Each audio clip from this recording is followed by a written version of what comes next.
All right, so this is our HVAC in the basement that supplies all the air for the first floor.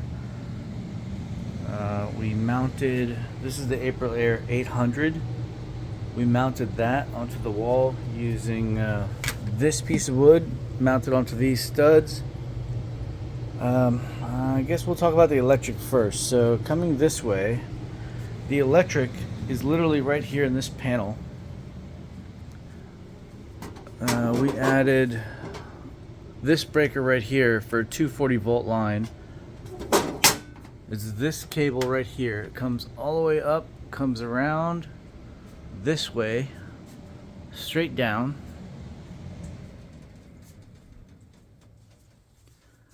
Down and around to here, to the switch. This is the cutoff switch for this, 240 volts, 20 amps. This thing takes water from, where is it? Right there. Takes it from there, cold water, comes down, feeds into right here. So you got electric, you got water.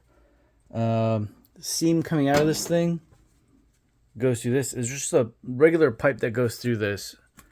There's a big deal about the angle of this, but we insulated the hell out of this just to keep the steam, like, I don't know, make it more efficient. It goes literally from here to here. It's about 3.5 feet. You want to have X amount of drop per X amount of feet. We figured that out. I got another condensate pump for the drain. So basically what happens is you have to have a drain come out of here. In this case, temporarily we ran this drain into the existing condensate pump. But what it does is it pumps out through this tube, goes all the way up